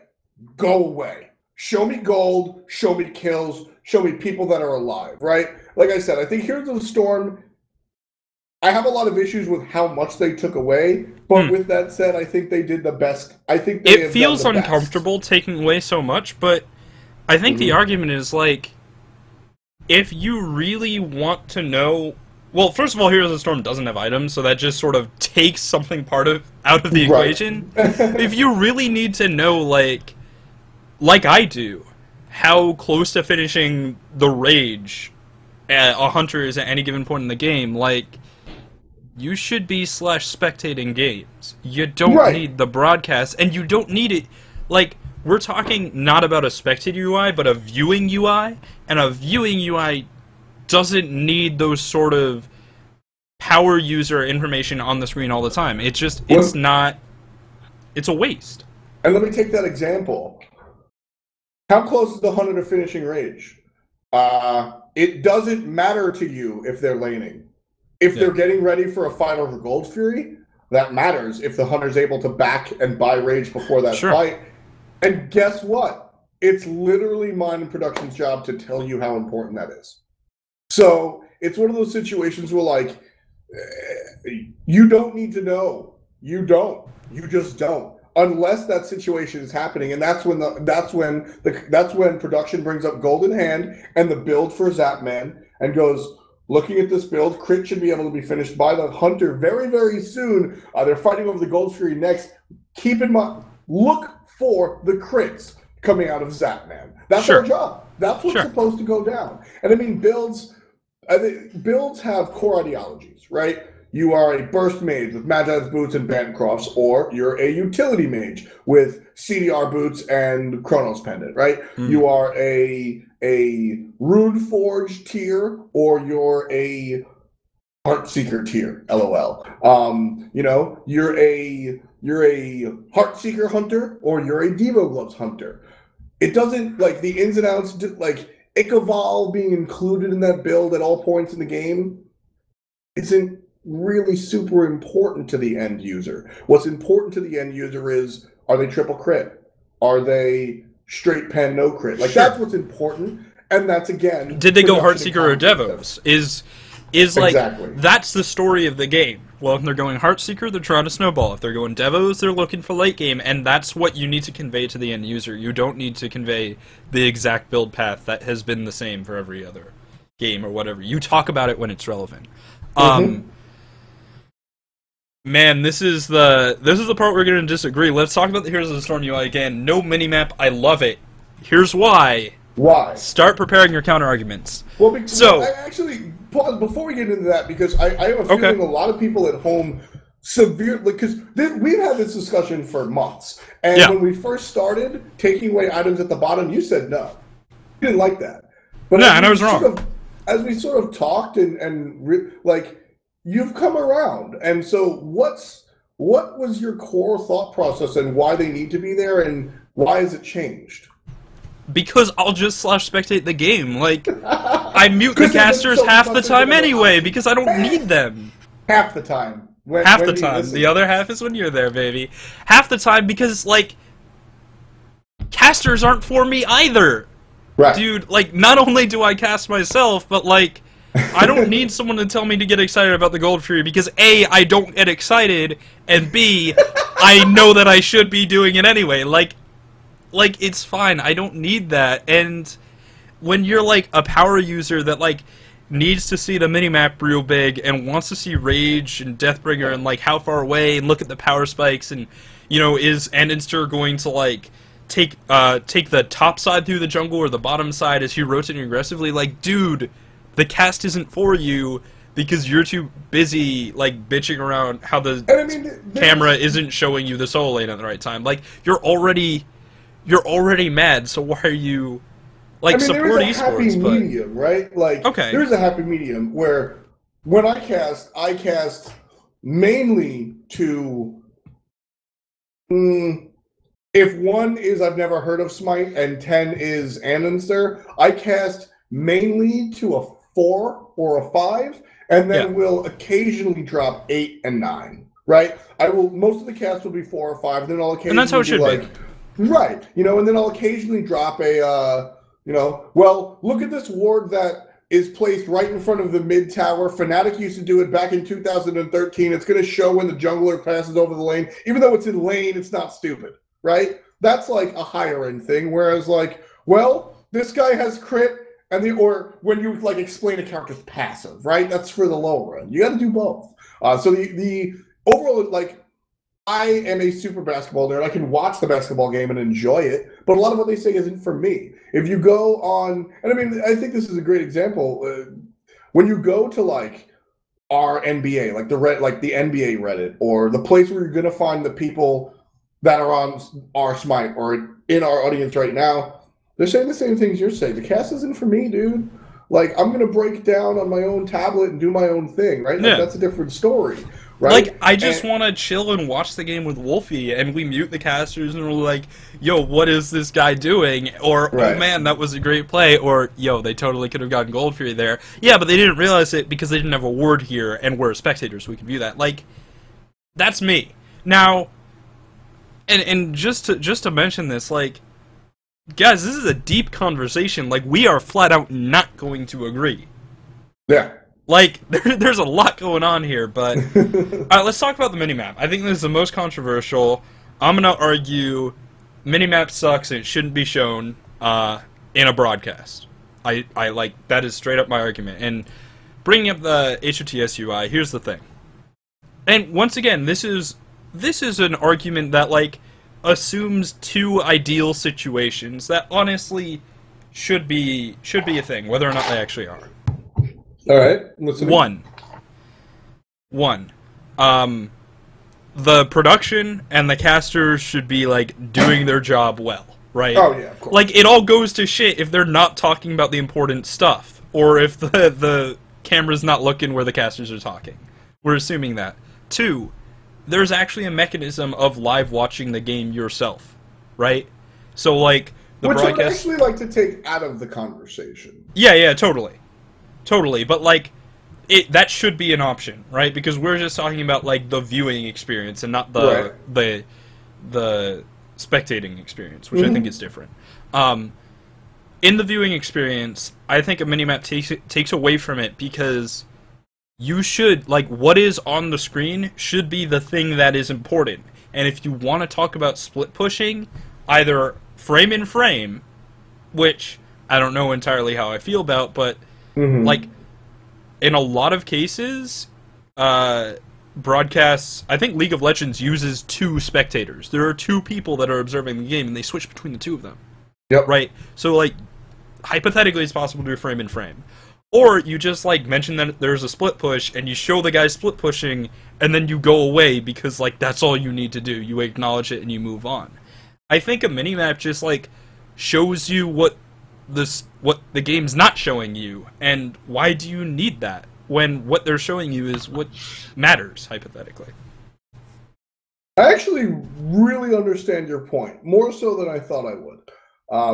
That's the first time you've ever actually, like, fully articulated it to me, which was probably by design. I really like getting raw shit. Oh, okay. Out of actually, show, wait. so. Before we continue, Lord WizKid in chat, IMO minimaps can be removed, but you need to have some way of saying when people are nearby. You ever play Smash? Perfect example. You know that thing when someone's, like, slightly off screen, but they're coming in? Mm-hmm. That should be in this game. Okay. Right? Sure. So, like, Jaina Proudmoore's rotating from top lane, there should be, like, a little picture of her walking down, so you could be like, oh, Jaina Proudmoore's about to join this fight. That is the one disadvantage that this has. Or the one big flaw I see. I actually like the minimap for not the obvious reason. I think if you want to bring up, I think if you want to bring up wards, it's much better to bring, you know how we were talking about when we swing in wards placed or whatever, there's a whole nother graph that comes down, it's like big and shit. I think if you want to talk about wards placed, that's what you do with a minimap. You make it big and you make it take up like a quarter of the screen, and there's like a mouse cursor and you point to the ward you're talking about. I think if you want to talk about split pushing, you do the same thing. You bring up the map nice and big and you circle the Apollo. Sort of reminding me of Borderlands, right? When you're like, I want to look at my map, and then like this big thing comes out and it's got some info on the left and a map, and you look at it. Yeah, sure. Okay, yeah. Not ideal, but I don't hate it. I actually like a persistent minimap because of orientation. When you look at games without minimaps, both esports and traditional sports, fighting games, no orientation needed. Shooters, there is a minimap that comes up sometime, but there is Counter-Strike usually uses X-Ray, Halo usually uses X-Ray as well, so you can see players through walls. And with those shooters, you're switching first-person perspective. Well, doesn't Smite also, just to explain what X-Ray is, doesn't Smite kind of do that too? Like when you can see someone on a ward, they like have a blue outline. You're like, oh, it's Apollo. Exactly.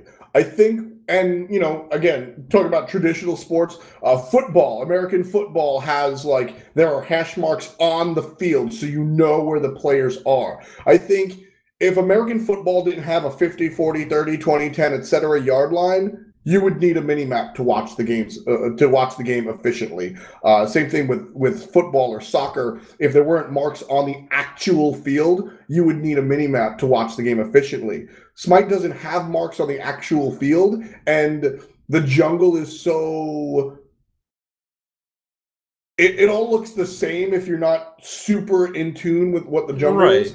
Because of that, I feel like a mini map is necessary for just to figure out where the action is that you're watching. So that was one of the big things that I had with this Hero of the Storm broadcast. I don't know the maps at all, and so at all points in time, they were fighting, and I just did not know if they were near a base, near an objective, and part of that's on the commentators, but I think also part of it's on the map design, and because Heroes of the Storm is a MOBA that plays across multiple maps, like you have a series and you play one game on a map and then you don't play that map again, right? Very true, yeah. Some of the later designed maps that were played less in this tournament, probably because both teams were like, we don't really know that, so fuck it. But Counter-Strike style. Yeah. Some of the lesser played maps, and I think Counter-Strike's another example of this, some of the lesser played maps, the more recent maps, did a better job of telling you where you were through the map design. Very true. I mean, Counter-Strike's hard to talk about because everyone plays it, right? But, Dust versus Inferno. I think Inferno tells you where you are, and Dust doesn't. Oh, yeah, definitely. I mean, and even looking at cache, there's, signs that point to where you're at, and, et cetera. I definitely agree, and, part of that is map design. I think Minimap is definitely... I think Minimap is a good item to leave, because as I said, it allows you to keep your orientation, but it also is the information that it gives to the casual viewer. You don't know where I am on the map, I'm near red buff. With the same map, you can give information to the top end viewer. Look at the jungler, look at the solo lane Loki secretly cross behind the tier 2 tower. All right, commentators are going to mention that. Look at the small rotation mid's making to go into the back harpies with the jungler. That might not be brought up by the commentator, but the high-end viewer can watch that. I think, as I said, my goal is not to alienate the high-end viewer and cast strictly to the casual, but I think that when you can hit two birds with one stone, that is the information that you leave up there, and Minimap's one of them. A full item build, that is not for the casual viewer. That's for the high-end viewer. Well, I don't think it's even for the high-end viewer anyway, because you know what they're building, right? True. You watch the game and you're like, oh, he bought a Heartseeker first. His build's gonna be Heartseeker, Aussie, Boots, Exy, Rage, Deathbringer. I know that. And then if it's not that, the commentator better fucking mention it, because it's weird. So, man, I don't think item builds are even for the top-level user. I straight up don't think they need to be on the screen. I feel like the item builds are... all the time, anyway. Mustang Rider brings up a great point. And I try to do this. I think I found the sweet spot of recaps for a Smite game specifically has been about 7 minutes. Every 7 minutes, or at least that's what I try. Okay. You'll hear me go, all right, folks, we're 14 minutes into this contest. 2 of the Harpies went this way. Fire Giant going Team B. Team A in the lead by 7,000 gold, looking very, very strong. This is when you bring up the item build, and you go, sweet, there's a recap, and then you put the item build away, and then your chair 2 goes, yeah, excellent stuff coming out from team, blah, blah, blah, blah, blah. So I like bringing up full item builds for a recap every 5 to 7 minutes or so. I like bringing up more specifically. I like bringing up individual builds when they're important. Thor finished Jotun's Wrath. Boom! Bring up Thor, his face, and his build. This is going to be a really important part for Thor. Expect to see a lot more ults, etc. Right? And again, that's on the commentator staff. I don't think it's really important for that to be at the bottom of the screen all the time. And I think that the little that it helps the high-end viewer, I think it hurts the low-end viewer a lot more. Unlike the mini-map, which just sort of helps everybody. The other thing is, I think people are sort of married to like the item display. That's also what Like it is. you're just sort of used to it. But man, honestly, I don't think it's that important, really. Like, I know what this player is building. When they're finishing something important, like when they're getting a big power spike, I want the commentators to tell me that, right? Like, not every power spike's created equal. Your Hunter getting Executioner is worth mentioning. Your Mage getting their pen items worth mentioning. Your Soul Laner getting their Jotun's Wrath is worth mentioning. I'm using pen items for a reason.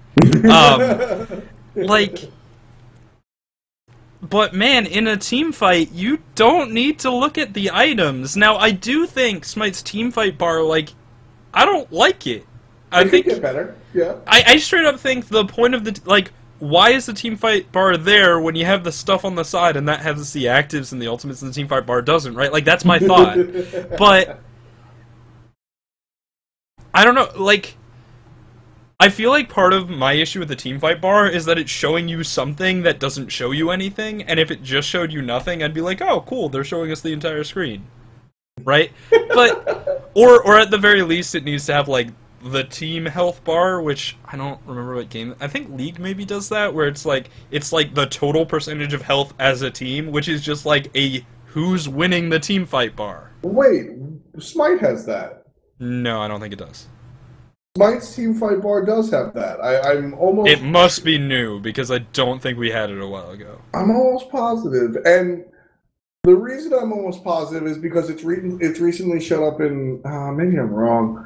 I thought it was there. I know that the Chinese League of Legends has a team health bar. Yeah. And I think their North American scene has it. Either way, like, now, yeah. It's a, like, that's what I'm down to see from a team fight bar. Like, team health is interesting, but yeah, I don't know. Like, yeah, total health is there.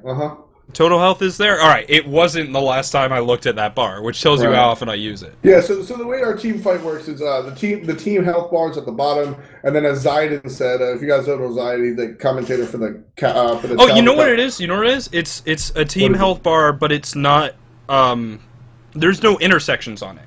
No, there's not. It's right. just like the total health. Yeah. So it's just like the total health, but like it doesn't really right, like, there should be like a marker for each person or something. Yeah. I knew I had some complaint about it. Right. Yeah. I mean, it's not ideal. I don't love it either, but I like it a lot better than looking at everybody's goddamn Deathbringer. Like you said, yeah. Builds have identities, and it's important to say. MLC Stealth was building Warlock Sash and Chronos Pennant while his opponent Lobster is building a freaking Doom Orb. That's commentator, right? That's the mid lane matchup conversation. So I think less is more. I think that the things that need to stay on the UI are the things that cater to both low end and high end. I by no means am saying that broadcast should be aimed at the casual user 100%, but that should be part of it. Just as much as we give information to the top end, we need to give information to the low end, and taking away is sometimes better than giving. Sure. The other thing I want to mention is just, like, nobody agrees upon this. I'm just going to go through all the pictures we've used one more time, right? Here's a Luma League, StarCraft. It's kind of similar to WCSNA, but it's a little bit different. They've made some changes and moved around production. WCSEU, completely different for some reason. LCSNA, it's got a decent setup, or it's got its like setup thing that's quintessentially League of Legends, and the LPL just does it slightly differently for whatever reason. Dota basically uses an in-game UI. The SPL, well, we've got our thing going on, which I guess is sort of like reminiscent of League of Legends and Dota, but like with more space visible, which I do like for sure.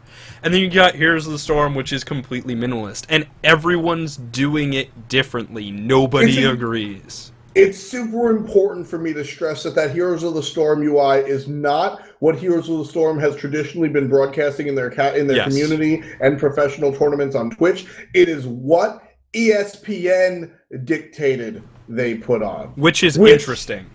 which is very interesting because their actual slogan is the worldwide leader in sports, right? And Krett and I will never have the Is Esports a Sport conversation on this show. It's just not going to happen. You can go screw yourself if you want to listen to it. Competition is we what will I'm have the talking do you about. capitalize the S conversation, though. Competition is what I'm talking And you do. about. And sorry, I should have. ESPN has and there are so many. This is actually a situation where the esports and sports conversation hard divert because for a lot of games, with the exception of baseball, esports and traditional games have very different amounts of variables. But ESPN has been in the broadcasting world of competition for a long time. Sure. For a long time. And they do regular sports like basketball where it's simple, put the ball in the hole. And they also do things like billiards and poker and MMA and strongest man and freaking tractor pulls. So they are used to showing things. They're used to showing competition to a large audience that might not be aware of what they're showing. They're used to showing competition to new audiences. They're used to successfully showing competition, both old and new. You know, these are all things that they're used to. When you look at esports, there's a lot of talent in the world of esports and the world of producing esports and a lot of veteran leadership, etc. But it's always been online to a sort of subculture, if you will. Sure. ESPN is a mainstream service and thinks that way. So it's very interesting. Without going negative or positive, it's very interesting to see that ESPN, I remember seeing Sir Scoots, who worked on that Heroes of the Dorm broadcast, Sir Scoots tweet about ESPN demanding certain aspects or whatnot, and that's very interesting to me because that's ESPN saying, look, we know what our viewers like, we know what our viewers don't like, they're not going to like your shit, our job here is to convince them that they do, and this is how we're going to do it. Yeah. You know, which is a very interesting thing to think about. Man, I don't know. There's just a lot. You know, the other, I guess this is the side of the argument that we didn't mention, just for, once again, the item bar, right? Like, when nothing's happening in a game, in a sport, so, like, right. Between plays in football, that's when you show your stats, right? Mm-hmm. So, yeah. Maybe from a certain perspective, that's when you show your item bar, right? That's exactly when you do it. And That's then you exactly just put it away when anything is happening, but, like, I still don't know how I feel about that item bar, man. Like, it takes up a lot of space, and it's a lot of stuff to look at. It's just a lot of stuff to look at. Even, I get distracted by it. I'd rather just watch the game. I don't really care that you're building Warrior Tabi instead of Ninja Tabi. I really don't. Which is very interesting considering who you are. I mean, no, actually, there's only a no. There's a 2% difference between Warrior Tabi and Ninja Tabi on Hunters in the late game. It is actually negligible, and I just don't care. Well, what I mean is the bigger picture, Mr. Hyperfocus, is that, like, you're the number dude, right? And you are the epitome of the guy that wants to look at the builds, except you're saying you don't. It's just a distraction, man. Like, the game is what's good. It's not competitive item building.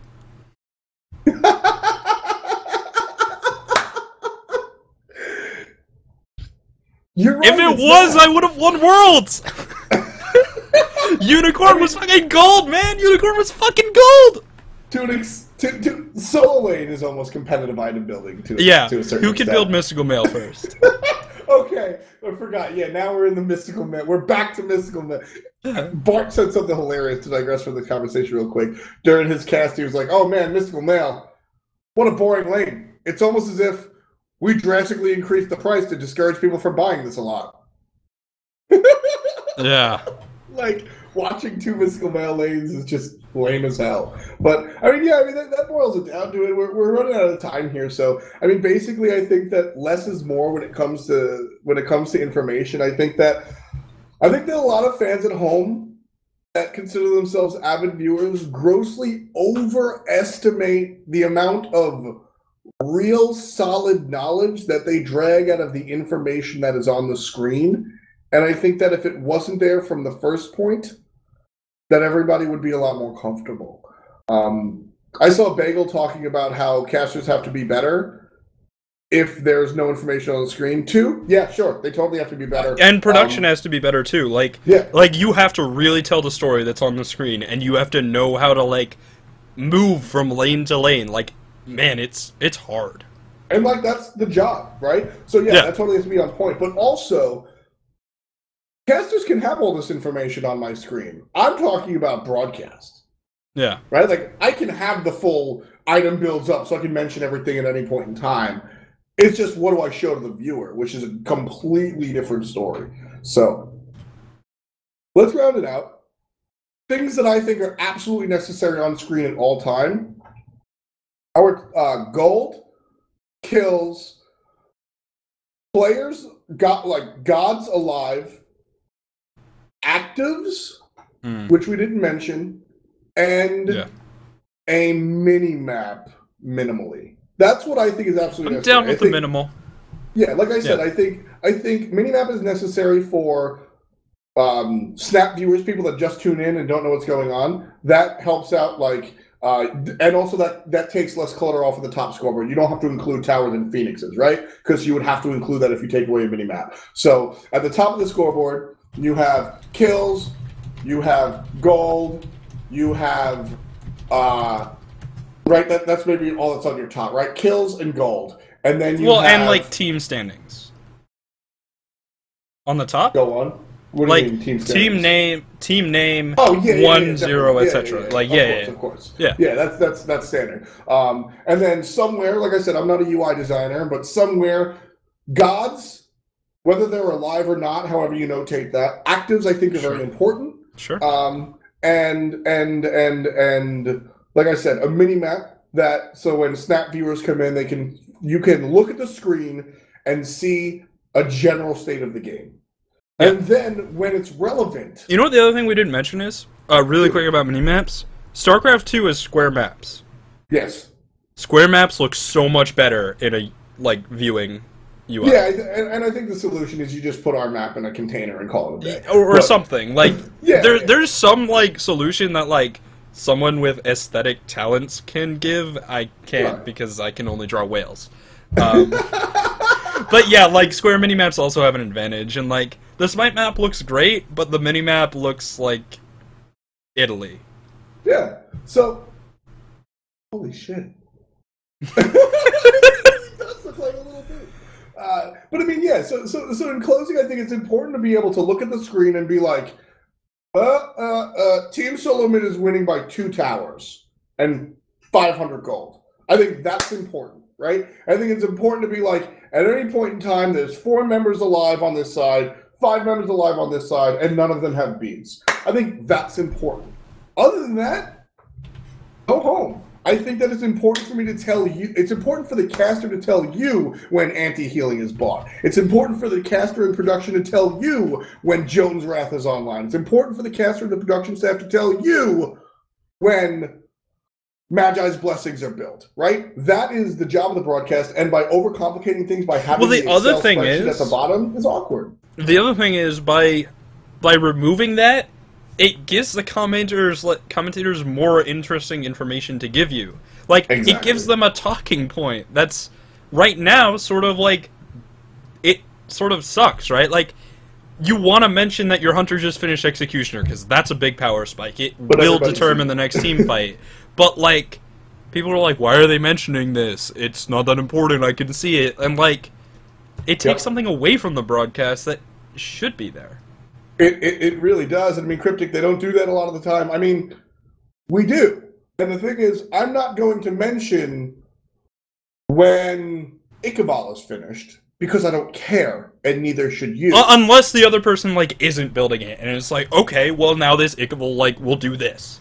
Exactly. And that's and that is literally a point I brought up last week. Right? I have never mentioned an Ichabod. I have never mentioned an Ichabod being finished in my entire life. But as soon as Ichabod was purchased against an Aussie, boom! All of a sudden, it's about stealing. It's about stealing those stats away and doing that to your opponent. That is important.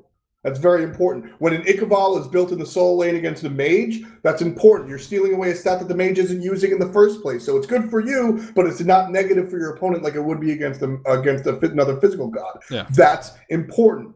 I don't care otherwise if Ichabod is being bought. Do I care that Raid is finished? Yes, because that's the first crit item. Do I care when Jotun's red? Yes, because that's going to be a huge deal for that jungler. So, like, sure. These are the important points that are there to mention, but there are so many points that don't. Well, and it's also matter. like both junglers, Thor versus Sunbots, they're both going to build Jotun's Wrath. You mention when the first person finishes them, or if they happen at the same time, but you don't mention, unless it's, like, important, Thor finishes Jotun's Wrath, and then 2 minutes later, oh, Hunbots finishes Jotun's Wrath. Right? Yep. Like, you just heard that, it's like, yeah he's going to build it. Yeah, I mean, it's standard at this point, and I mean that's a conversation again for I always call it no man's land, 9 minutes to like 16, right? Maybe there's a Gold Fury done in that area, but a lot of the time, especially in Europe, there's not. That's like kind of like when you're finishing up your item that's going to be good in the mid game. Yeah, and it's farming.